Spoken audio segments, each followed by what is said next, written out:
Bismillahirrahmanirrahim. Assalamualaikum warahmatullahi wabarakatuh. Waalaikumsalam warahmatullahi wabarakatuh. Alhamdulillahirabbil alamin. Wa bihi nasta'inu ala umuri dunya wa ala alihi washabihi ajma'in amma ba'du. Fa ya ibadallah usikum wa nafsi bi taqwallahi wa fazal muttaqin. A'udzu billahi minasyaitonir rajim. Bismillahirrahmanirrahim. Iyyaka na'budu wa iyyaka nasta'in.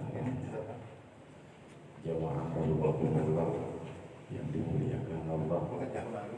Alhamdulillah atas takdir Allah pada kesempatan yang mulia ini kita sama-sama talabul ilmi. Barang siapa yang talabul ilmi, maka sebelum melangkah untuk talabul ilmi, dosa-dosanya sudah diampuni oleh Allah Subhanahu wa taala. Amin. Wa idza marartum bi riyadil jannati farta'u. Jika kalian melewat taman-taman surga, farta'u, maka istirahatlah. Nah, apa taman surga? Taman surga itu adalah satu kumpulan mereka mengingat Allah Subhanahu wa taala. Itu farta'u, maka istirahatlah. Bapak kan kalau ke Ciwidey itu cari taman-taman yang indah, Pak ya.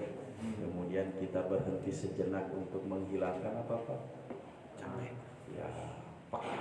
Ya, apa pusing, liur. Tapi pulang dari Ciwidey datang ke rumah.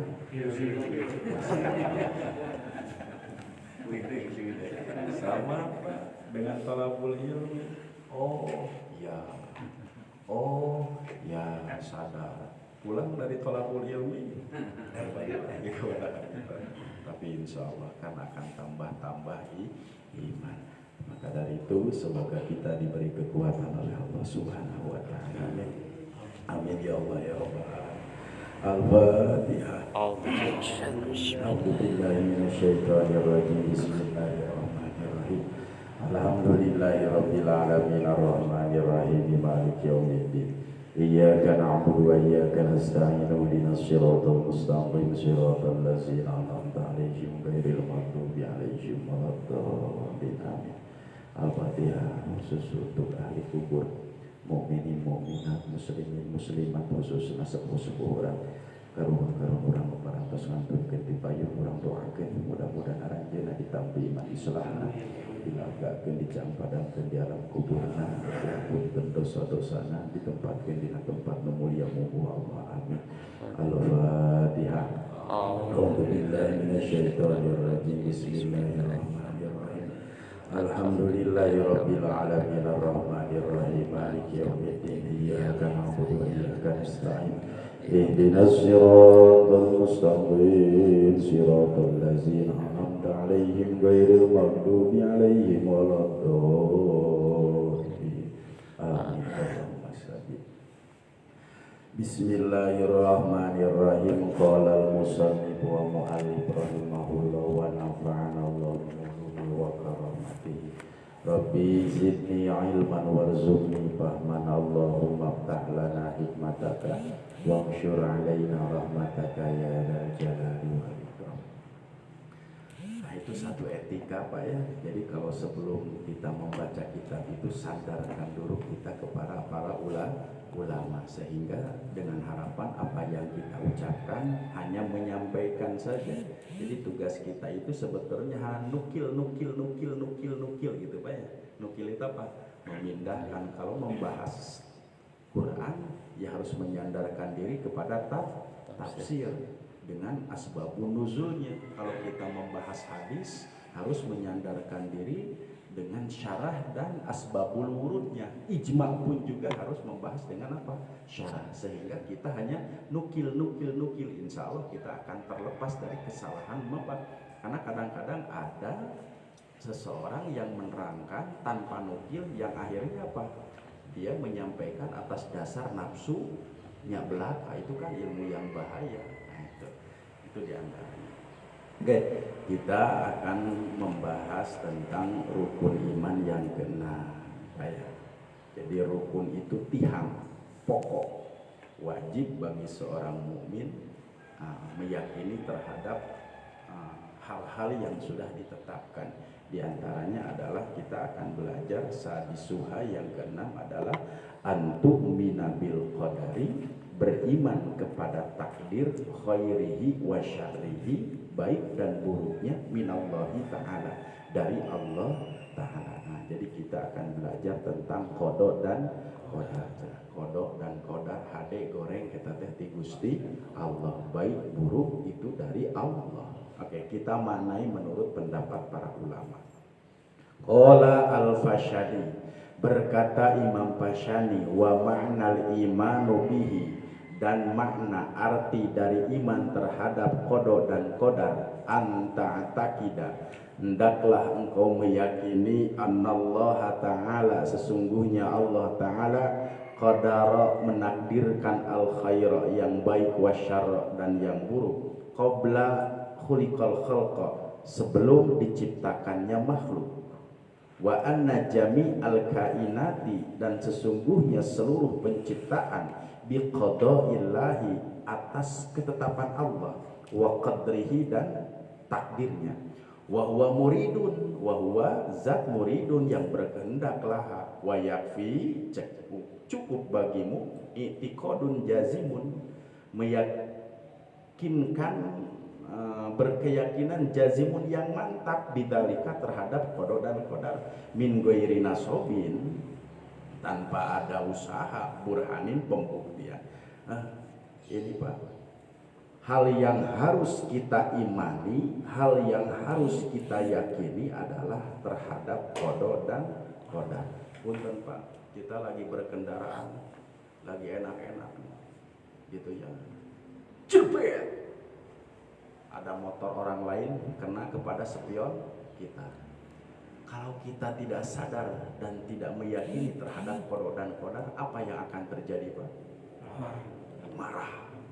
Kita turun dari mobil sehingga kamu itu tidak betul. Nah, inilah Pak, kenapa kita harus meyakini yang sebenar-benarnya terhadap qada dan qadar. Bisa enggak? Kadang-kadang kita mau maafkan saja. Aduh, ini adalah terjadi atas kehendak Allah Subhanahu wa ta'ala. Kan yang menjadi ketetapan itu 4 Pak ya. Fa inna ahadakum yujma'u khalquhu fi batni ummihi arba'ina yawman nutfah. Kata hadis Pak di dalam Rasulullah bersabda, sesungguhnya penciptaanmu sekalian adalah fi batni ummihi, di dalam perut ibu-ibumu kamu sekalian. Arba'ina yawman nutfah. Nutfah itu Pak, arba'ina yawm, namper air mani itu namper arba'ina yawm. Arba'ina yawm itu 40 hari. Dari nutfah itu menjadi alaqah. Alaqah itu arba'ina yawm, 40 hari. Kemudian dari alaqah kemudian menjadi mudghah, segumpal daging. Arba'ina yawm, sama itu juga 40 hari. 4 kali 3 berapa Pak? 12, berarti 12 itu berapa bulan? 4 bulan. Ya 4 bulan, 120 hari. Kata Allah kepada malaikat, unfuh, masukkanlah. Kemudian uktub, catat. 1, apa Bu? Pak? Rizkuhu. Nah, jadi ini sudah menjadi qada. Catat, hei malaikat, rizkuhu, pertama rizkinya. Kemudian maut. Yang kedua adalah kematiannya. Kemudian yang ketiga syaqiyun, cilakana. Wasaidun, dan kebahagiaannya. Jadi jodoh, pati, bagja, cilaka gitu Pak ya. Rizki, kemudian mati, bahagia, celaka, dan bahagia. Ini sudah menjadi qada. Qada itu apa? Sudah menjadi ketetapan Allah Subhanahu wa ta'ala, karena Allah menyuruh kepada malaikat, uktub, catatlah. Jadi kalau begitu, kadang-kadang dengan iman yang kuat kepada Allah Subhanahu wa ta'ala, apa yang kita khawatirkan dalam hidup ini? Kalau segala sesuatunya sudah ada dalam ketetapan Allah. Tinggal tugas kita, jika musibah itu datang kepada kita, kembalikanlah musibah itu kepada siapa? Allah. Makanya kata Allah, idza asobathum musibatun qalu inna lillahi wa inna ilaihi apa yang akan kita sampaikan? Kenapa kita harus mengucapkan innalillahi wa inna ilaihi rajiun? Karena yang baik dan yang buruk itu adalah dari siapa, Pak? Allah. Nah, tadi kematian, kan itu menurut kita baik tidak, Pak? Enggak. Ini baik, ini tidak. Karena ya kematian itu kan asa apa? Dan Allah berfirman, asa antuhibbu syai'an wa huwa syarrul lakum wa asa antakrahu syai'an wa huwa khairul lakum. Bisa saja yang kamu cinta itu jelek bagi kamu, Pak. Atau bisa saja yang kamu cintai itu yang kamu benci itu baik bagi kamu. Jadi di sini sudah menjadi rahasia siapa, Pak? Allah Subhanahu wa Ta'ala. Jadi tatkala seseorang itu mati, kadang-kadang ada kebaikan bagi dirinya. Nah, pertama, yang kedua, walaqad karramna bani Adam, dan sesungguhnya kami telah memuliakan bani Adam. Karena bani Adam ini lebih mulia oleh Allah diciptakan dibanding dengan makhluk-makhluk yang lain, maka derajat manusia ini selalu mendapatkan keuntungan, Pak. Allahu Akbar. Coba Bapak tabrakan jebret. Aduh, alhamdulillah. Untung ente maaf. Jadi selalu ada nilai keuntungan kalau segala sesuatu itu dikembalikan kepada Allah. Ada sesuatu yang jatuh kubra, untung, alhamdulillah teu kenakan mastakangan saukur kana panangan. Nah, di sana akan ada selalu keuntungan. Urang keur leumpang di Soledad kubra, untung, alhamdulillah. Coba upami kanu ka jalan panginten ka geser ku motor, akan terlalu banyak keuntungan, Pak. Nah, sehingga kematian pun juga menjadi keuntungan. Di sinilah kita diwajibkan untuk apa? Meyakini bahwa segala sesuatu yang terjadi di sana ada kehendak Allah. Karena bisa jadi keburukan pun itu adalah akan baik bagimu. Dan bisa jadi apa yang kamu cintai pun itu juga jelek bagi kamu. Kan yang Bapak rasakan masalah jodoh, coba Pak. Anak-anak kita saja pantes saeutik gadis di lingkungan orang, tapi nah menangkeun urang Garut. Gitu Pak ya, nah menangkeun urang Sukabumi. Inilah jodoh, mata cekasarna jodoh teh naon Pak? Jodoh. Nah, karena semuanya sudah ada dalam qadarullah. Semua sudah berada dalam ketetapan Allah Subhanahu wa Ta'ala. Kenapa kita mesti meyakini yang seyakin-yakinnya qada baik dan buruk itu adalah di sana ada apa? Ada ketetapan Allah. Karena bagi manusia pun itu jika musibah terjadi ada kebaikan pada dirinya. Makanya kan Pak, musibah itu kehilangan harta, itu musibah Pak. Kemudian hilang nyawa juga musibah. Kemudian sakit juga musibah. Tapi itu dikategorikan musibah kecil, Pak. Jadi hilang harta musibah kecil, hilang nyawa musibah kecil, penyakit itu musibah kecil. Tapi ada musibah yang paling besar, apa Pak? Coplok iman. Nah, jadi tidak ada iman kepada Allah, itu adalah musibah yang paling besar. Makanya sikapi semua musibah ini dengan penuh keyakinan kepada Allah Subhanahu wa Ta'ala. Tadi bisa saja yang kamu benci itu adalah baik bagi kamu, bisa saja yang kamu sukai itu adalah jelek bagi kamu. Artinya semua sudah ada dalam ketetapan Allah Subhanahu wa Ta'ala. Jadi Pak, kalau dengan iman kepada Allah, apa yang kita khawatirkan dalam hidup ini? Mesti kenapa kita khawatir tidak makan, kemudian tidak minum? Kenapa kita khawatir dengan musibah yang menimpa diri kita? Karena bisa jadi musibah yang terjadi adalah kata Allah apa Pak? Kata Rasulullah, itu akan diangkat derajat, diampuni segala dosa. Itu wah sungguh luar biasa Pak kalau kita maknai musibah dengan hakikat iman kepada Allah. Makanya tidak disebut iman seseorang kalau dia belum bisa cantiasa malikeun nikmat jadi musibah, musibah jadi nikmat, belum mencapai kepada hakikat iman. Jadi tidak sempurna iman seseorang yang belum bisa membalikan nikmat menjadi musibah menjadi nikmat. Nah, jadi kesempurnaan hakikat iman itu adalah harus bisa membalikkan nikmat menjadi musibah menjadi nikmat. Itu Pak ya. Nah, itu kaitannya dengan apa? Dengan qadar dan qada. Waqala dan dikatakan, di sini dikatakan Pak, min ghairi nasobin burhanin, terhadap qada dan qadar itu kenapa kita mesti repot-repot harus membuktikannya? Itu semua sudah diatur oleh Allah Subhanahu wa taala. Jadi tadi apa sebetulnya yang kita khawatirkan? Tentang apa? Tentang tatkala seseorang gitu terjadi pada dirinya apa? Qadarnya. Waqala dan dikatakan As-Sayyid Abdullah Al-Marghani, Sayyid Abdullah Al-Marghani, wal imanu bil qadari, dan iman kepada qadar wa huwa yaitu at-tasdiqu membenarkan bi anna ma kana wa ma yakunu. Di sini Pak. Imam Sayyid Abdullah Al-Marghani mengatakan iman kepada qadar itu adalah anta takida wahwa at-tasdiqu membenarkan bi annama yakunu segala sesuatu yang sudah terjadi.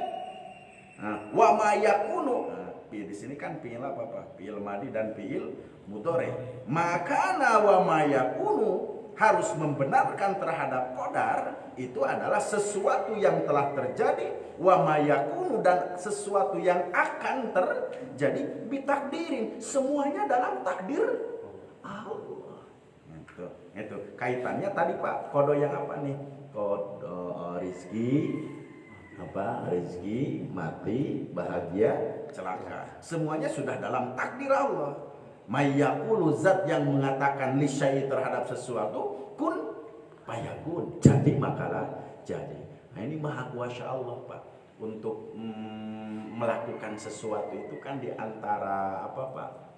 Sifat jaiz bagi Allah itu adalah fi'lu mumkinin autar kuhu, mengerjakan sesuatu autar kuhu atau meninggalkannya. Bagi Allah adalah kun fayakun, jadi maka jadi. Tentu itu harus menjadi akidah karena Allah maha yang memiliki segala kesempurnaan. Makanya kan ayat babasa gitu Pak. Kita mah tidak semudah membalikan apa katanya Pak? Ya bagi kita sebagai makhluk. Tapi kalau bagi Allah kun fayakun, itu harus diyakini. Di sini dikatakan kun fayakun. Khairan kata Allah khair baik, au syarran atau jelek, naf'an bermanfaat, au darran membawa madarat, hulwan manis, au murran ataupun pahit, semuanya di sana ada dalam takdirnya Allah Subhanahu wa taala. Kita ditakdirkan oleh Allah Pak hari Kemis subuh ini harus ngaji. Ini kan pahala thalabul ilminya luar biasa sekali. Ini kan takdir Allah. Jam 3 Bapak mau berangkat ke masjid, ada telepon dari Jakarta. Bapak harus berangkat setelah subuh karena jam 7 di sana ditunggu ngambil uang 100 juta. Kira-kira jadi ke mana Pak? Jakarta. Ya ke Jakarta. Ya kan Bapak ini sudah punya jadwal rutin. Hari Kamis subuh, wow sudah direncanakan, tiba-tiba ya rezeki nomplok gitu. Bapak itu harus berangkat karena hari Kamis pagi jam 7 sudah ditunggu akan dikasih uang 100 juta. Kira-kira yang diambil berangkat ke sana atau memang memaksakan ke sini Pak? Ke sana. Hari nama pas dicatat.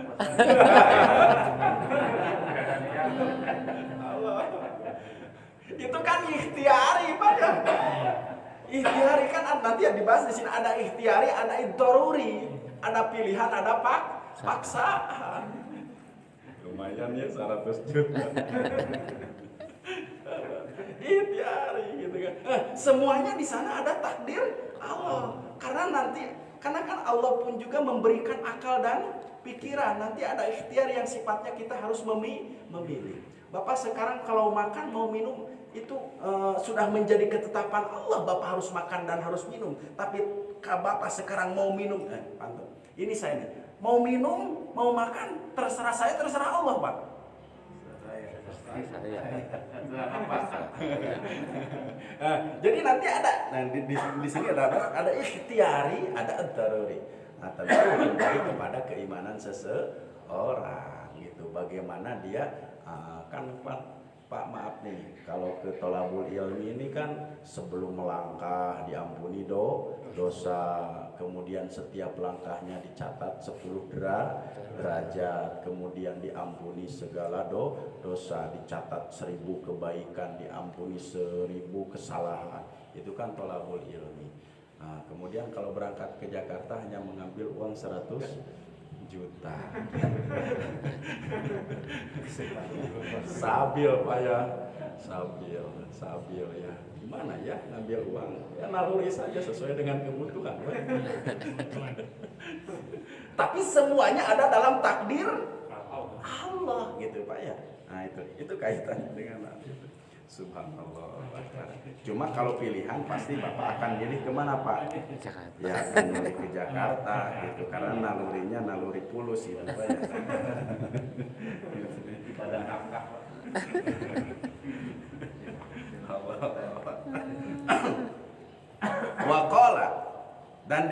Waqala dan bersabda Rasulullah sallallahu alaihi wasallam, kullu syai'in biqada'in, segala sesuatu biqada'in, dengan ketentuan, dengan ketetapan, wa qadarin dan takdirnya, hatal azab, sehingga seseorang lemah, wal qais dan cerdas. Jadi seseorang lemah dan cerdas itu di sana sudah ada dalam ketentuan dan qadarnya Allah Subhanahu wa taala. Nanti biar lebih jelas tadi, ya apa sih nama perbedaan antara qada dan qadar? Nanti kita akan menyandarkan kepada Imam Asy'ari dan Imam Al-Maturidi nanti di akhir Pak ya. Nah gitu. Yang penting itu sekarang qada dan qadar saja. Jadi segala sesuatu yang terjadi di sana sudah menjadi ketetapan Allah Subhanahu wa taala. Wa qala Rasulullah sallallahu alaihi wasallam, la yu'minu 'abdun billahi, tidak beriman seorang hamba kepada Allah hatta yu'mina bil qadar, sehingga dia beriman kepada takdir, khairihi, baiknya, wa syarrihi dan buruk. Tuh Pak, tidak disebut iman seseorang hamba Allah kepada Allah sehingga dia meyakini dan beriman kepada qadar, khairihi, baiknya, wa syarrihi dan buruk.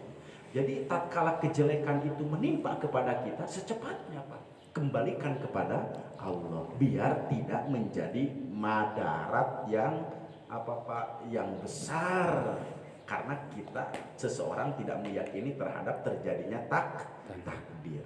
Contoh seseorang harus mati, contoh seseorang harus celaka. Tapi kan kalau antara bahagia dan rezeki mah itu kita ridho saja kan Pak ya. Tadi ya kan kaitannya dengan bahagia mah kita ridho lah, kaitannya dengan rezeki kadang-kadang kita ridho. Ini kaitannya dengan mati dan celaka, itu yang harus perlu ada usaha kualitas iman, karena tidak sebagian orang kalau dia benar-benar tidak meyakini kepada iman kepada Allah, tidak dengan mudah dia menerima takdir yang jelek gitu. Berarti perlu meningkatkan iman di sana.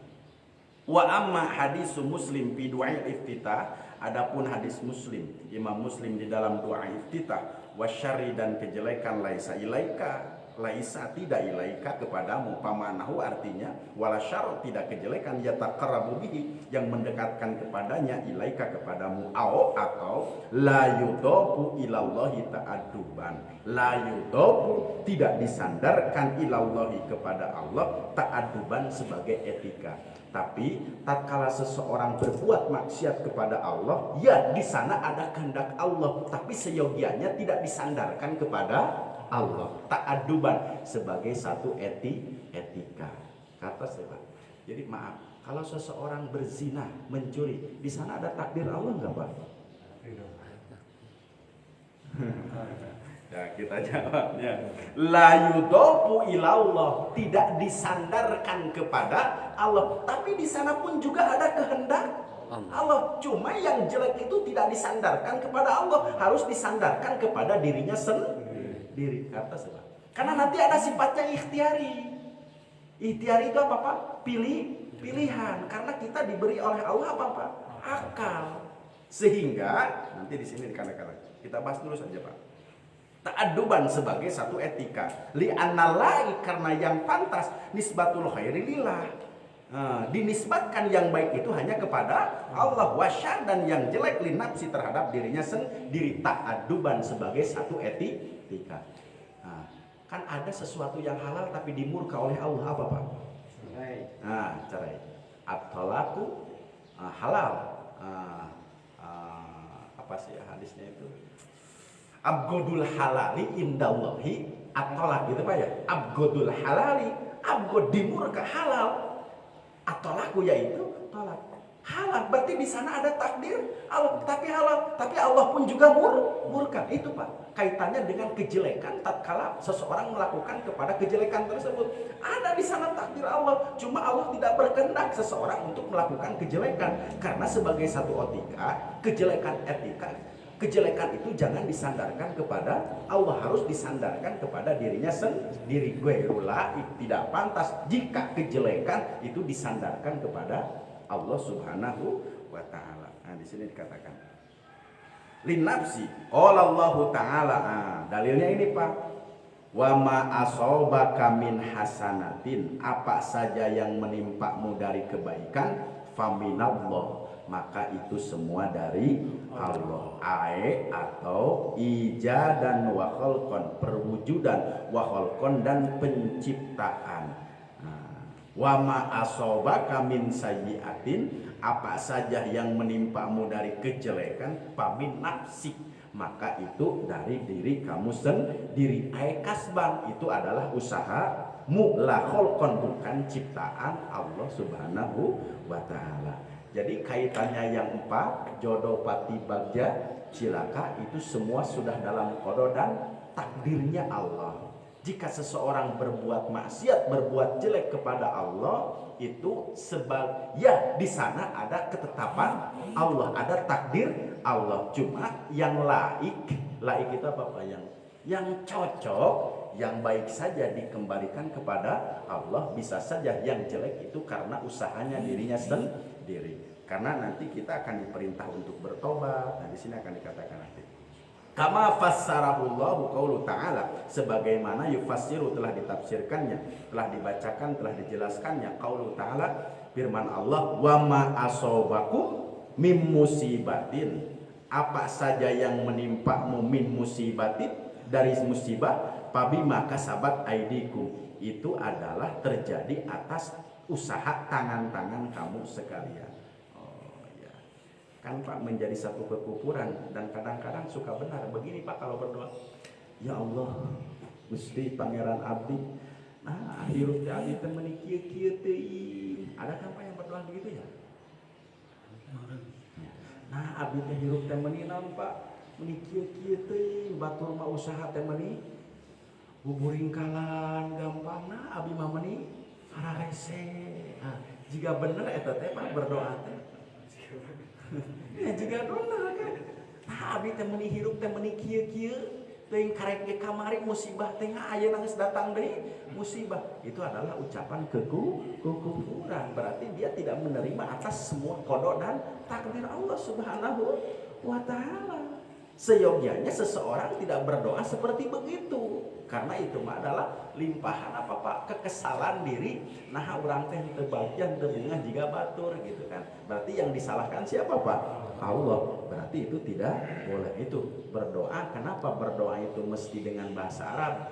Bukan berarti kita berdoa tidak boleh dengan berbahasa Sunda atau berbahasa Indonesia. Artinya menyandarkan doa itu kepada ucapan ulama. Maka kalau doa yang diawali dengan Robbana Pak, itu semuanya sumbernya dari Al-Quran. Robbana hablana min azwajina, Robbana la tuzigh qulubana, itu Pak. Jadi doa yang diawali dengan Robbana itu semua sumbernya dari Al-Quran. Kemudian ada doa yang diawali dengan kalimat Allahumma, Allahumma inna nas'aluka, Allahumma inni as'aluka ilman nafi'an wa rizqan. Banyak Pak doa-doa. Biasanya kalau doa yang diawali dengan Allahumma itu doa yang dicontohkan oleh para nabi gitu. Ya, seperti Rasulullah Muhammad SAW senantiasa berdoa dengan kalimat Allahumma, itu contohnya dari Rasul. Kemudian ada yang ketiga, doa itu diawali dengan kalimat ilahi, Pak. Nah, ilahi itu biasanya doa yang diucapkan oleh para wali. Jadi ada Rabbana, ada Allahumma, ada yang ketiga ilahi. Paham ya kategorinya? Kalau Rabbana itu mesti firman Allah di dalam Al-Quran. Kalau Allahumma itu doa contoh dari Rasul. Kemudian kalau ilahi doa contoh dari para wali. Nah, itu kaitannya dengan Quran. Min musibatin pabima kasabat aidikum, itu terjadi atas ya tangan-tangan kamu dan usaha kamu. Li annal Quran yufassiru ba'du biman ba', karena Al-Quran menjelaskannya ba'duhu ya bagiannya min ba'din terhadap bagian yang lain. Wa amma qaulu ta'ala kul kullu min indillah, adapun firman Allah kul, katakanlah kullun min indillah, segala sesuatu itu di sisi Allah, dari sisi Allah, artinya segala sesuatu yang terjadi itu adalah dari Allah. Parjuun lil haqiqah, itu dikembalikan lil haqiqah, pada hakikatnya semuanya dari Allah Subhanahu wa taala. Kalau bukan dari Allah, dari siapa, Pak? Kejelekan menimpa kepada seseorang, kalau bukan dari Allah, dari siapa? Iya, bisa saja kan, fa'alhamaha fujuraha wa taqwaha. Kan akal pikiran ini kan dari sini Pak mancer ya. Terus ke akal. Kemudian memang harus disandarkan dengan firman-firman Allah yang lain, gitu kan? Dari hati ini kan memancar ke tangan, Pak ya. Memancar kepada mata, memancar kepada telinga, memancar kepada mulut, melancar. Fa'alhamaha, Allah mengingat, fujuroha, dia berbuat jelek, wa taqwaha, dan dia bertakwa kepada Allah. Itu atas dorongan apa, Pak? Nah, di sini hatinya, gitu. Sedangkan di sini kan, Pak, antara ujub, sum'ah, ridho, ikhlas ini bercampur aduk, Pak. Di sini nih, di dalam hati itu, Pak, gitu kan? Fajura taqwa, jika dia beriman kepada Allah, maka dari hati akan memancar kepada tangan. Tersugestilah dia untuk melakukan taat kepada Allah. Tapi pada hakikatnya semua perjalanan sudah ada dalam ketetapan Allah Subhanahu wa taala. Itu. Kita lanjutkan dulu. Aisuqala wandur, paruju'u lil haqiqah, maka pada hakikatnya itu dikembalikan kepada Allah. Wandur, teliti, lihatlah ila adabil khidir, adab Nabi Khidir alaihi salam. Aisuqala, tatkala berkata, fa'aroda rabbuka ayyablugo, fa'aroda menginginkan rabbuka Tuhanmu ayyablugo asyuddahuma, mencapai kepada kedewasaannya. Faqala fa'aradtu an aibah, dia berkata, aradtu, aku ingin an aibah, untuk menghancurkan perahu-perahu. Jadi kan di dalam surat Al-Kahfi itu ada riwayat cerita Nabi Khidir dengan siapa, Pak? Nabi Musa alaihi salam. Kata Nabi Musa, kan saya mau belajar kepada Nabi Khidir. Tapi kamu tidak akan bisa sabar, karena kalau lihat perahu setelah ia tumpaki perahunya, dia apa, Pak? Di bolongan, di bocoran. Kan geremet, Pak, Nabi Musa ini kepada Nabi Khidir. Loh, kok kenapa dirusak? Kenapa dihancurkan? Kemudian lihat benteng dihancurkan, lihat anak kecil dibunuh. Apakah itu semua sudah ada dalam takdir Allah?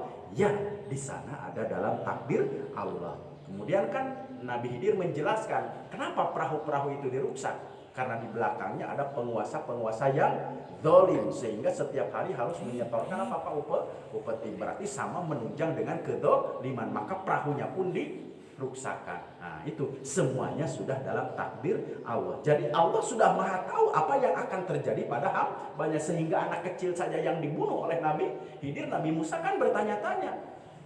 Kata Nabi Khidir, ternyata anak kecil itu kenapa saya bunuh? Karena punya orang tua yang soleh, gitu ya.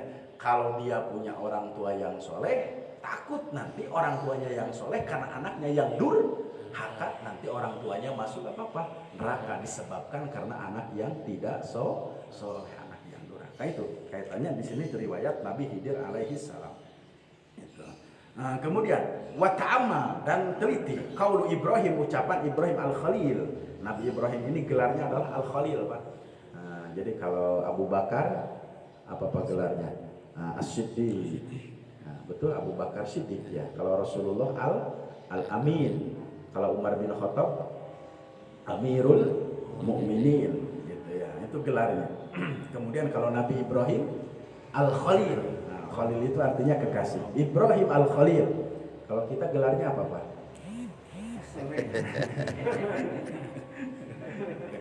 Makanya kalau sudah dikasih nama itu Pak, jangan diberi gelar yang jelek ya.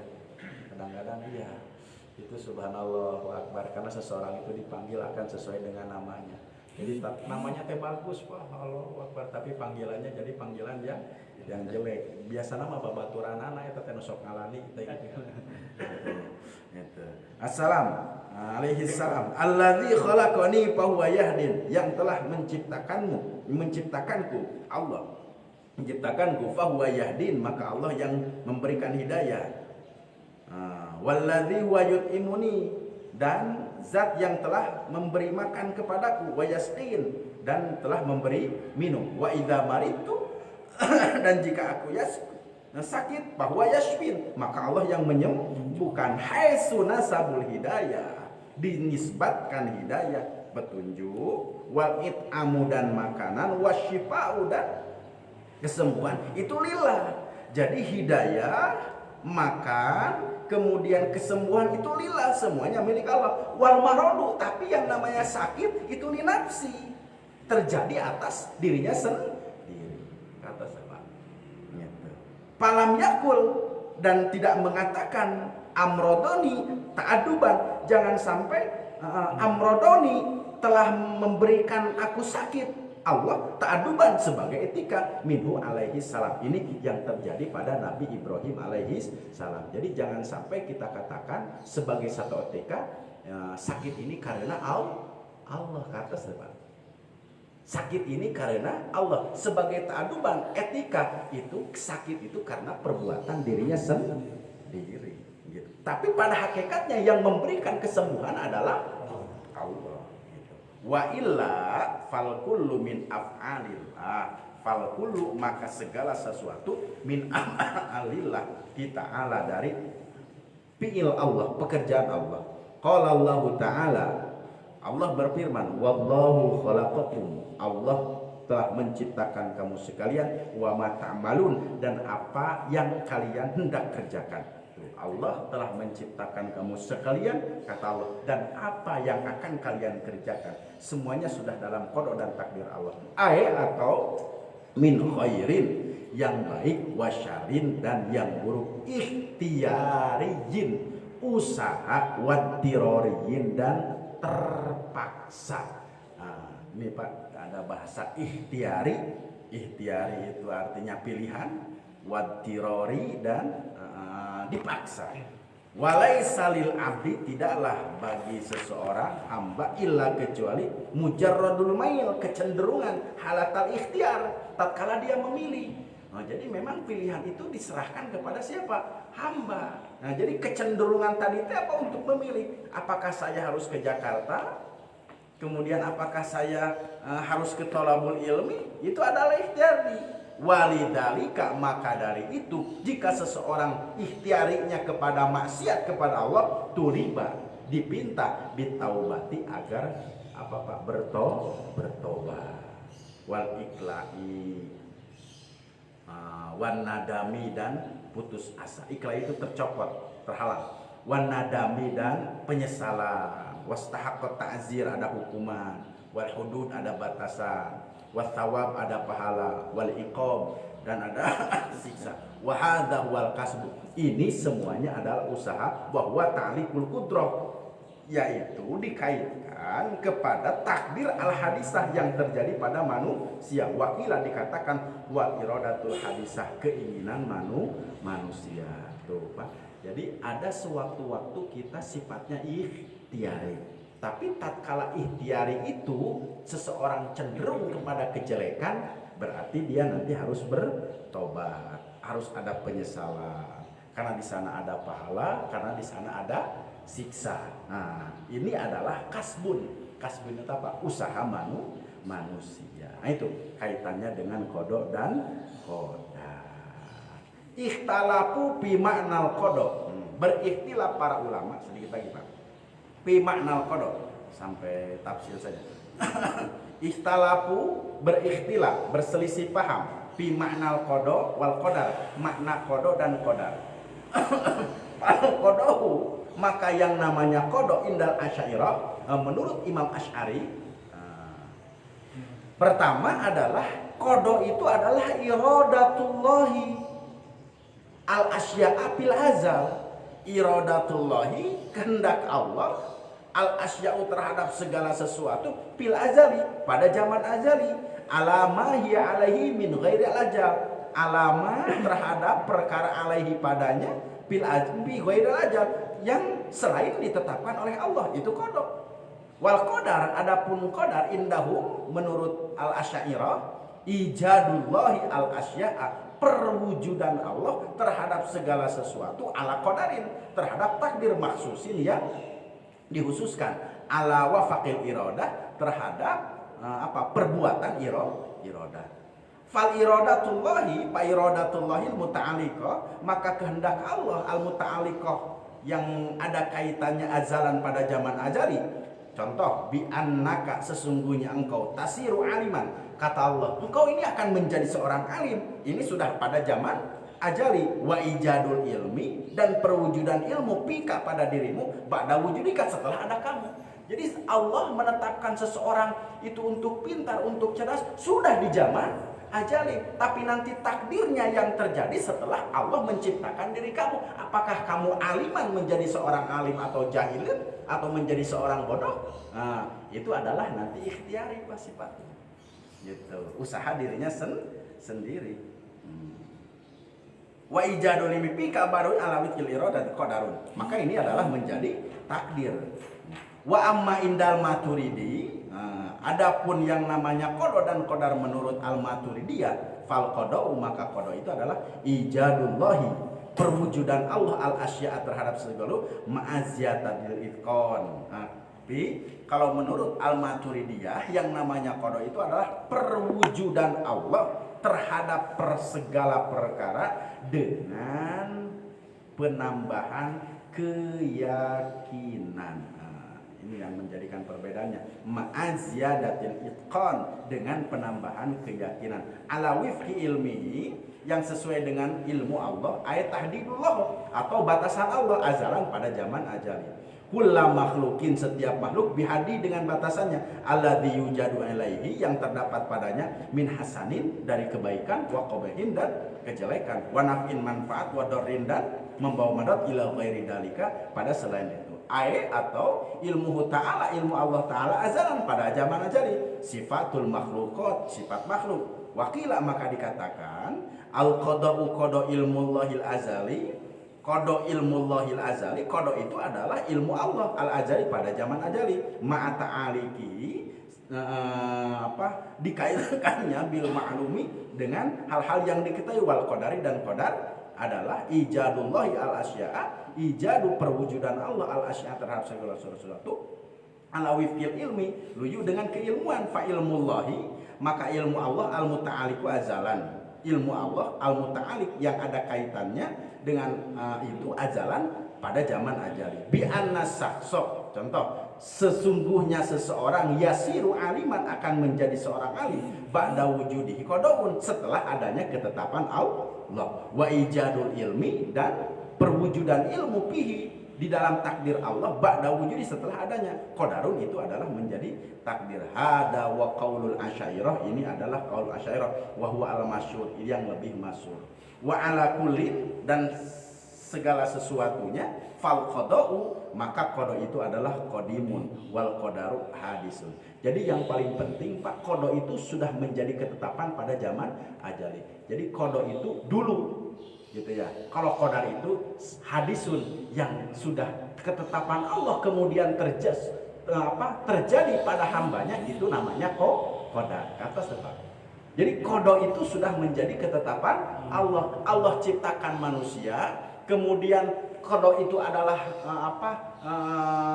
menimpa kepada seseorang, maka qada yang menimpa seseorang itu menjadi qadar. Maka dikatakan qadar itu adalah sesuatu hal dari ketetapan Allah yang sudah terjadi, maka namanya adalah qadar. Itu Pak. perbedaan antara kodo dan kodar. Jadi al kodo kodimun, kodo itu kodim dulu yang sudah ditetapkan, wal kodaro hadisun, dan kodar itu adalah hadis baru.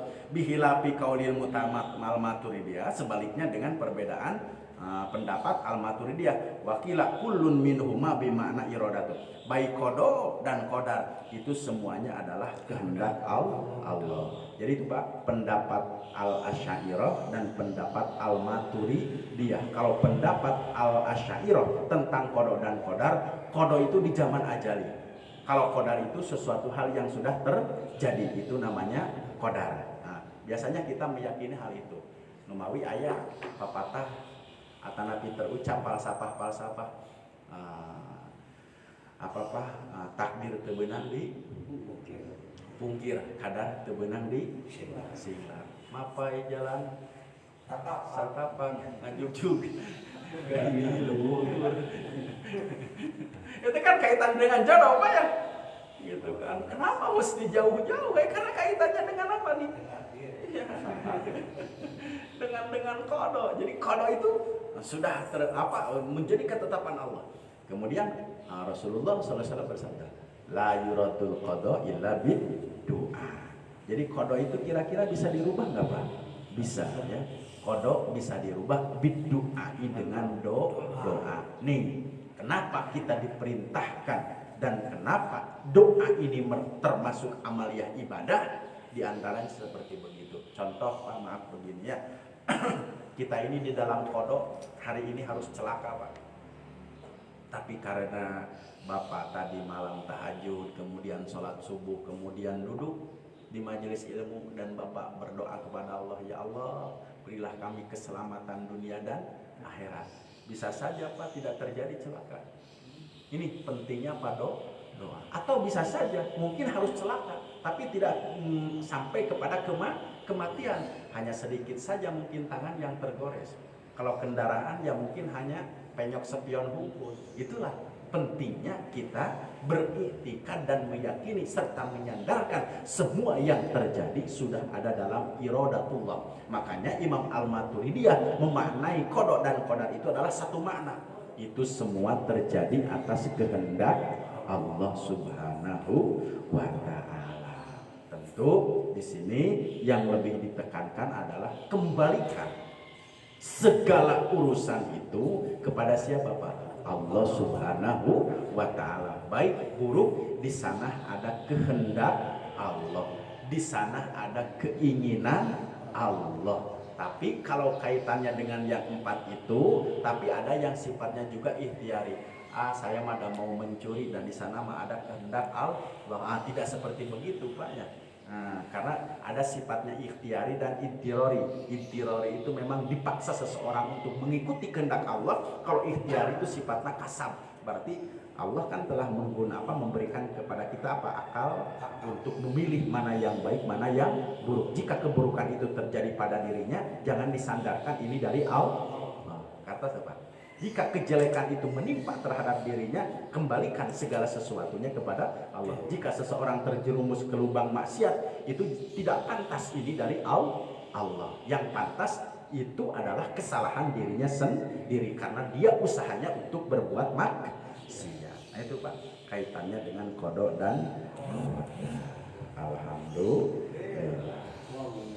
Wallahu a'lam bishawab. Tidak ada yang ditanyakan Pak? Cekap ya, insya Allah. Berarti saya sangat jelas sekali menerangkan tidak ada pertanyaan. Ting saya jelas, ting Bapak bingung. Karena mulai abstrak ini udah. Oke. Sedikit Pak, kita panggil call. Nah, kita masuk kepada bab salatul jamaah Pak ya. Keutamaan salat berjamaah. Harus tahu Pak ilmunya ya, dan keutamaan tentang salat berjamaah. Wa an Abi Hurairah, dan dari Abi Hurairah radhiyallahu anhu, semoga Allah meridai kepadanya, qala bersabda, ausoni, qala berkata Abu Hurairah, Ausoni telah mewasiatkan kepadaku habibi kekasihku. Siapa? Rasulullah sallallahu alaihi wasallam. Faqala li, maka Rasulullah berkata kepadaku, ya Abu Hurairah, hei Abu Hurairah, salli ma'al jamaah. Ini Pak perintah untuk sholat berjamaah. Salli, sholatlah kalian bil jamaati ma'al jamaati, dengan berjamaah. Walau kunta jalisan, meskipun engkau sholat berjamaahnya dalam keadaan duduk. Artinya apa? Ya, sakit sekalipun kalau masih bisa melangkah dan tidak bisa duduk di kursi saja, karena kaitannya pentingnya sholat berjamaah. Fa innallaha ta'ala, sesungguhnya Allah akan memberimu, yutika, memberimu bikulli sholatil jamaah, setiap sholat berjamaah sawaba pahala 25 sholatan. Akan memberikan pahala 25 kali sholat fi ghairil jamaah, di luar sholat berjamaah. Jadi kan ada 27 derajat Pak ya, ada 25 kali sholat. Satu kali sholat berjamaah itu sebanding dengan 25 kali sholat tidak berjamaah. Jadi satu kali sholat berjamaah itu sebanding akan diberi pahala tatkala seseorang melaksanakan 25 kali sholat tidak berjamaah. Keutamaan satu kali berjamaah. Jadi satu kali berjamaah itu akan diberi pahala sebanyak seseorang 25 kali tidak berjamaah. Tentu derajatnya nanti akan disampaikan. Qala Nabi sallallahu alaihi wasallam, fadlu sholatil jamaati, keutamaan sholat berjamaah ala sholatir rajuli wahdah, terhadap sholat seseorang wahdah sendiri, khamsun wa ishruna, 25 darajat. Jadi 1 banding 25 derajat. Wa fadlu sholatit tatawwu, dan keutamaan sholat tatawwu, sholat sunat bil baiti, di rumah, ala fa'liha, terhadap orang yang melaksanakan nya fil masjid, kapan di sholatil jamaah ala sholatil munfarid. Ya, jadi Pak, kalau sholat berjamaah itu afdol di mana? Di masjid. Tapi kalau sholat sunnah itu afdolnya di mana? Di bait, di rumah. Jadi seyogianya hanya yang 17 rakaat saja dilaksanakan secara berjamaah. Makanya sebetulnya bagusnya qobliyah dan ba'diyah itu di mana Pak? Di rumah. Tapi kita melaksanakannya di mana Pak? Di masjid. Di masjid. Iya, karena lebih bagus. Karena kalau sudah ke rumah pasti uduk jeung kopi. Kentut. Jadi kita memilih yang bagusnya di mana? Ya, karena kalau sudah ke rumah itu kan seperti sholat Jumat. Rasulullah itu kan 2 di masjid ya. 2 setelahnya di mana Pak? Di rumah. Kalau ada badiah Jumat itu. Gitu. Tapi kan kalau kita badiah Jumat di rumah, wah banyak sekali godaan. Belum cek indungna teh. Mama, papa, minum dulu atau tidur dulu? Wah, sambil perasaan Pak kalau sudah digituin ya. Jadi sholat sunatnya tidak, karena makan dan tidur menjadi nilai ibadah yang luar biasa. Apalagi yang ngajaknya siapa Pak? Ya, istrinya gitu kan. Itu kan. Satu lagi, sholatul jamaati tabdulu sholatil fardhi bisa 20 darajat. Saya kira dalil ini sudah menyatu Pak ya. Dengan apa? Dengan ilmu kita sudah tahu sholat berjamaah itu bandingannya adalah 27 derajat. Afdhalus shalawati indallahi ta'ala sholatus subhi yaumil jumu'ah fi jamaah. Makanya Pak, kalau tidak bisa sholat berjamaah, kalau tidak bisa ya karena berbagai macam kesibukan dan keilmuan yang ada pada dirinya, minimal sholat berjamaah itu apa? Subuh pada hari Jumat. Makanya ibu-ibu bagus sebetulnya kalau melaksanakan sholat berjamaahnya seminggu sekali, dicari waktunya kapan? Jumat subuh gitu. Tapi sebetulnya kalau perempuan tidak begitu dianjurkan untuk sholat berjamaah, di rumah sajalah perempuan. Tapi tidak ada larangan seorang perempuan untuk berjamaah kemana? Ke masjid, tidak ada larangan. Tapi afdolnya untuk perempuan ya di rumah saja. Nah, di sini dikatakan afdolus sholawati indallah, afdol seutama-utamanya sholat indallahi, di sisi Allah Ta'ala, sholatus subuh, sholat subuh yaumal jumu'ati, pada hari Jumat, bi jama'atin, dengan berjamaah. Artinya apa? Ya kalau Jumat subuh diusahakan jangan ditinggalkan. Itu membandingi semua sholat subuh pada hari-hari yang lain. Karena ya hari Jumat itu kan sayyidul ayyam, apa ya? Hari tuannya hari, sehingga berbagai macam fadilah yang Allah siapkan. Man shalla salata subuh bil jamaah, barang siapa yang melaksanakan salat subuh bil jamaah dengan berjamaah, summa jalasa, kemudian duduk, yadkurullah ta'ala, berzikir mengingat Allah ta'ala, hatta tatlu asyamsu, sehingga matahari terbit. Nah kita nih alhamdulillah, kana lahu sitrun minan nar, akan apa sitrun, terhalang gitu dari api neraka, wa bariun minan nar, dan akan dibebaskan dari api neraka. Alhamdulillah. Cuma kegiatan ini seminggu sekali Pak ya? Atau setiap hari Pak? Kita duduk sampai matahari terbit subuh itu setiap hari atau seminggu sekali Pak? Ada yang seminggu sekali. Kita alhamdulillah. Ada juga yang setiap hari. Seyogianya memang, nah, kalau melihat hadis ini, Pak ya, salat subuh berjamaah, kemudian melanjutkan zikir sampai matahari terbit, maka Allah Subhanahu wa taala akan membebaskan dirinya dari api neraka. Allahu Akbar. Saya sendiri belum bisa Pak. Hanya ya mungkin subuh kemis saja mungkin. Gitu. Tapi marilah kita sama-sama meningkatkan kualitas ibadah. Jadi kau pamitiasa mata subuh teh ulah uih we dugikeun ka sadacan mencorongna panon. Tapi insya Allah Pak, kalau bulan Ramadan mas kesempatan Pak pakai tadarus. Sebetulnya bukan Ramadan wae, kita ada perintah nama ya, bukan bulan Ramadan. Tapi ada sebagian orang yang sudah mampu melaksanakan dan ditutup dengan 2 rakaat apa? Isyraq. Barang siapa yang melaksanakan 2 rakaat isyraq, pada rakaat pertama dibacanya surat apa Pak? Sudah saya sampaikan, ad-duha ya. Kemudian pada rakaat kedua yang dibacanya apa? Alam Nasr. Jadi jangan puluh deui gitu Pak.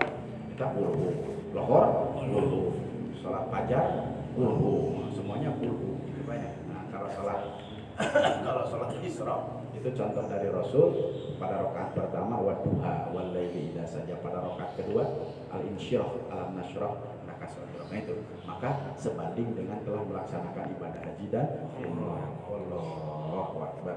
Man shalla salata subuh, barang siapa yang salat subuh fil jamaah dengan berjamaah, summa jalasa, kemudian duduk, yazkurullah ta'ala, berzikir kepada Allah, hatta tatlu asyamsu, sehingga matahari terbit, kana lahu sitrun, maka dia akan tertutup minan nari, dari api neraka, wa bariun minan nar, dan terbebas dari api neraka. Ini adalah ikhtiar ya, usaha untuk dan bagaimanapun juga kita terhadap api neraka harus menghindar ya. Jangan apa jangan didekati ya. Artinya dengan melaksanakan berbagai macam amalia ibadah. Tentunya jika itu kita lakukan sekarang, insya Allah pahalanya lebih besar karena kita melakukan dengan dalil. Itu Pak ya. Nah, jadi seseorang menjadi derajat dan tidaknya pahala seseorang itu tergantung apa? Dalil yang ia miliki. Jadi insya Allah kita sekarang sholat berjamaah itu pahalanya akan lebih besar dibanding tatkala seseorang tidak tahu dalil tentang sholat berjamaah. Duduknya seseorang di majelis ilmu itu akan menjadi harkat derajat yang tinggi karena dia dibarengi dengan dalil. Nah di sininya pentingnya thalabul ilm. Alhamdulillah. Cukup Pak? Jelas saya menjelaskan. Kalau sholat subuh nanya Bayar Pak. harus zikir, tapi kita ngaji pun sama dengan zikir kan. Iya, betul. Tapi saya tidak harus di masjid, saya pulang dari sini langsung ke rumah langsung baca Quran juz itu. Pokoknya sama juga. Betul. Itu ya. Nah, kemudian oke. Kaitannya dengan zikir di dalam kitab Al-Adhkar karangan Syekh Imam Nawawi Pak. Kalimat-kalimat zikir itu kan subhanallah walhamdulillah atau subhanallah la ilaha illallah, banyak sekali, astagfirullah, banyak sekali kalimat-kalimat zikir, alhamdulillah, Allahu akbar, itu kalimat-kalimat zikir. Imam Syekh Nawawi di dalam kitab Al-Adhkar mengatakan zikir yang paling baik adalah qiraatul Quran, membaca Al-Quran. Itu zikir yang baik. Tentu kalimat-kalimat zikir yang lain seperti subhanallah wa bihamdi subhanallahil azim itu punya keutamaan sendiri. Karena kenapa? Habibur Rahman katanya, kalau seseorang membaca subhanallah wa bihamdi subhanallahil azim itu adalah kekasihnya Allah, kemudian akan memberatkan timbangan. Syekh Imam Nawawi di dalam kitab Al-Qalam mengatakan zikir yang paling baik adalah qiraatul Quran tanpa menafikan kalimat-kalimat zikir yang lain. Jadi jika seseorang berzikir setelah sholat, zikirnya membaca Al-Quran, sama membaca Al-Quran juga termasuk zikir. Kaitannya dengan dari mana Pak? Dengan dari masjid setelah subuh, kemudian kita di mana Pak? Di rumah. Itu memang kalau melihat kepada berbagai macam keterangan, memang kalau untuk melaksanakan sholat isyraq tidak seyogyanya seperti begitu. Jadi jangan beranjak dari tempat sholat subuh, gitu. Ya mungkin kalau maaf, kalau kita dari masjid kemudian baca Qurannya di mana Pak? Di rumah, ya tetap menjadi kebaikan. Cuma memang yang diperintahkan di sini untuk melaksanakan sholat isyraq itu tidak menganjak dari tempat di dzikir, artinya setelah dia sholat subuh kemudian dia tidak beranjak dari tempat, karena yang dicontohkan oleh Rasulullah memang seperti begitu. Di mana Pak? Di masjid. Tapi tidak menafikan kebaikan seseorang pulang kemudian baca apa? Quran, itu amaliyah biasa saja. Gitu kata Pak. Jadi memang ada kategori yang berbeda. Salat isyraq kemudian dia setelah subuh berzikir, jadi tidak lepas karena malaikat selama dia berzikir di tempat duduknya, maka selama itu malaikat akan apa? Memohon ampunan kepada Allah karena dia berada di tempat sholatnya. Itu keterangan dari dalam kitab Riyadhus Shalihin. Berarti kalau sudah apa Pak? Sudah beranjak dari tempat sholatnya, diamnya, maka malaikat pun juga sudah tidak mendoakan, hanya amaliyah saja yang Bapak lakukan akan menjadi kebaikan. Kartas Pak. Itu perbedaannya, setelah subuh kita berzikir kemudian tidak menganjak dari tempat sholat. Saya kira mungkin akan berbeda-beda Pak. Kalau sudah ke rumah pasti aktivitasnya akan sangat berbeda-beda. Ada yang baca Quran, ada nudikir Allahumma sholli bari nonton TV, ayah itu teh. Ya. Terus ya Pak. Ada yang dikir Allahumma sholli bari ngopi jeung udah aja baru itu. Kalau sudah kemana Pak? Kalau sudah ke rumah dan tidak seyogianya melakukan sholat sunat isyraq kalau sudah di rumah karena sudah beranjak dari tempat apa? Tempat sholatnya. Itu pemahaman kami di dalam kitab Riyadhus Shalihin seperti begitu. Jadi kalau mau melakukan sholat sunat isyraq, seyogianya tidak beranjak dari tempat, ya dari subuh dari tempat sholatnya. Dilanjutkan janten mualat karena bahasanya di sini summa, tulus, turui menerus Pak. Itu seyogianya. Jadi kalau Bapak mau melakukan sholat sunat isyraq, seyogianya tidak menganjak berinjak dari tempat sholat. Berarti kalau di rumah jangan sholat sunat isyraq Pak, langsung saja nanti sholat sunat duha. Nah itu kaitan yang saya pahami dalam kitab Riyadhus Shalihin itu seperti begitu. Itu Pak kira-kira. Satu lagi Pak. Ya, melanjutkan yang tadi pertanyaan. Salat isyraq kan begitu ya istilahnya. Salat duha, ada yang mengatakan salat duha yang diawalkan begitu ya. Apakah kita setelah salat isyraq begitu boleh salat duha lagi begitu atau tidak, itu yang satu. Yang kedua, apakah ibu-ibu kan tidak ke masjid begitu ya? Apakah berlaku juga pahala yang tadi bagi ibu salat isyraq di rumah? Misalkan dia salat subuhnya kan di rumah Pak, tidak beranjak begitu dari salat subuhnya, lalu dia melanjutkan salat isyraqnya itu misalnya, apakah seperti itu atau tidak? Saja Pak. Oke. Satu yang kami pahami di dalam kitab Riyadhus Shalihin, karena alhamdulillah Pak, saya beberapa balik dibaca kitab Riyadhus Shalihin ini. Satu, pertama tentang waktu. Ada 5 waktu tahrim Pak ya. Waktu tahrim itu ada 5 waktu yang diharamkan untuk sholat. Satu, tatkala terbit matahari, itu isyraq. Jadi bukan isyraq. Isyraq itu waktu terbit matahari. Jadi pas waktu mencorong apa? Ya, pas waktu syuruk. Ya, itu pertama waktu syuruk. Itu waktu tahrim, haram sholat. Makanya jika seseorang tidur, terbangun pada waktu apa Pak? Mencorongnya panon poe, itu waktu tahrim. Seyogianya digeser untuk sholat subuh yang wajibnya setelah matahari bergeser kira-kira 1 tumbang. Itu karena itu waktu tahrim. Jadi jangan sampai para ulama mengatakan orang Islam itu beribadah seolah-olah menyembah matahari seperti orang-orang Yahudi. Itu menjadi alasan tidak boleh. Kemudian yang kedua waktu ghurub, waktu apa? Terbenamnya matahari. Itu waktu tahrim, haram sholat. Nah, kemudian yang ketiga waktu istiwa. Istiwa itu matahari di tengah-tengah. Kemudian kalau kita berdiri tidak ada bayangan. Itu waktu istiwa. Ya kalau kecuali hari Jumat.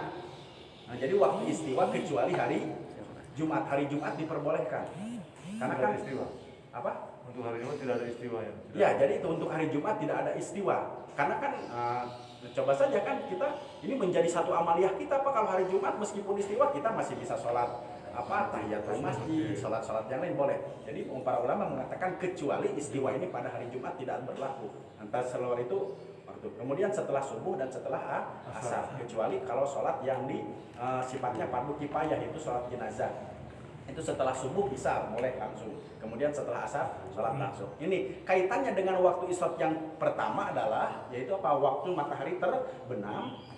Itu sampai matahari waktu hari terbit ya, sampai kira-kira bergeser satu tombak Pak. Satu tombak sakit. Jadi tahrim itu pas waktu mencorongnya Pak. Kan ada waktu terbit, kemudian ada waktu isyraq ya Pak ya. Kira-kira matahari bergeser, kan memperkirakan ini kita sulit Pak ya. Apakah matahari ini sudah bergeser ataupun tidak? Ya sekarang tinggal lihat saja. Kira-kira memang 15 menit dari waktu apa Pak? Jadi dari waktu terbitnya sehingga matahari bergeser itu menjadi satu tumbak. Kira-kira 15, kita yakini saja 15 menit lah. Kira-kira satu tumbak dari waktu apa? Matahari surupnya. Waktu mana itu? Maka diperbolehkan untuk seseorang melakukan sholat sunat isyraq. Bagaimana kalau dilanjutkan dengan sholat duha? Boleh, karena bukan waktu tahrim. Yang penting matahari sudah bergeser kira-kira satu tumbak. Jadi kalau melanjutkan dari sholat isyraq kepada sholat duha pun juga tidak menjadi masalah karena bukan waktu tahrim. Kan ada yang mengatakan sholat duha itu afdolnya jam 8 atau jam 9. Ya yang bagi dirinya tidak aktivitas. Tapi kalau saya harus berangkat jam 8 itu afdol tidak Pak? Bukan pada keafdolan pada dirinya. Makanya dikategorikan waktu dari tadi Pak setelah waktu isyraq sampai jam kira-kira sebelum masuk waktu istiwa itu waktu duha. Jadi mungkin setelah sholat isyraq dilanjutkan kepada duha pun juga tidak menjadi masalah karena itu sudah tidak termasuk waktu tahrim. Nah itu pertama. Kemudian kedua, bagaimana dengan perempuan? Tentu Pak, kalau perempuan karena keafdolannya adalah melakukan sholat apa? Di rumah, yang menjadi masalah perempuan jangan beranjak dulu dari tempat apa Pak? Sholatnya. Kata Pak, dia melanjutkan berzikir, maka berlaku bagi ibu-ibu juga melakukan sholat isyraq di mana Pak? Di rumah. Kata Nah tapi kalau ibu-ibu teh punten masakula gitunya kancan ginci dola kan itu kadir maka tidak berlaku untuk melakukan sholat sunat isyraq. Kalau menurut apa? Sambung menyambungnya. Ada yang mengatakan seperti begitu. Itu Pak kaitannya dengan berarti kalau di masjid terus dong yang untung siapa Pak? Bapak-bapak, ibu-ibunya apakah tidak boleh melakukan sholat sunat isyraq? Ya boleh-boleh saja. Pemahaman kami kaitannya jangan beranjak dari tempat sholat, dia melanjutkan berzikir lalu ditutup dengan sholat sunat isyraq itu. Karena kewajiban bagi perempuan adalah sholatnya di mana Pak? Di rumah. Hanya kalau ibu-ibu itu kalau nggak kuat pipis, ya pasti banyak dulu. Kalau pipis dulu itu bisa dilanjutkan atau udah banyak? Ya mungkin kan itu sifatnya hadas bukan aktivitas. Seperti itikaf di masjid. Kalau Bapak untuk berwudu untuk buang air batal tidak Pak? Tidak membatalkan apa? Itikaf. Yang membatalkan itikaf itu menyengajakan diri keluar dari masjid dan tidak dengan keperluan selain untuk berhadas. Jadi kalau untuk hanya berwudu karena hadas itu tidak membatalkan apa? Jadi tengah gudirkeun nilai apa Pak? Nilai wudu kita gitu. Contoh kita nih di sini kan udah tekiat dan tahan kalau dia berak-berak gitu kan dinimbang kalau berak-berak mending keluarkeun gitu. Bapak wudu dulu. Nah, tentu itu tidak membatalkan aktivitas melanjutkan berzikir, itikaf boleh-boleh saja terjadi. Itu Pak, kira pemahaman kami saya menyandarkan diri kepada pemahaman kita Riyadhus Shalihin. Semoga tidak. Cukup Pak? Alhamdulillah. Subhanaka Allahumma wa bihamdika asyhadu an la ilaha illa anta astaghfiruka wa atubu ilaik. Allahumma sholli ala Muhammad ya Rabbi sholli alaihi wasallim.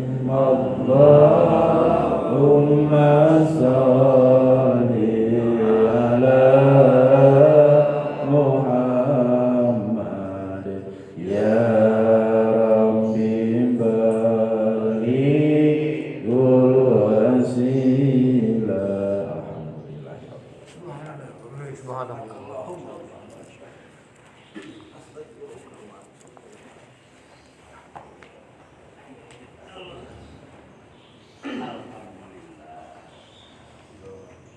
Kalimat kedua enak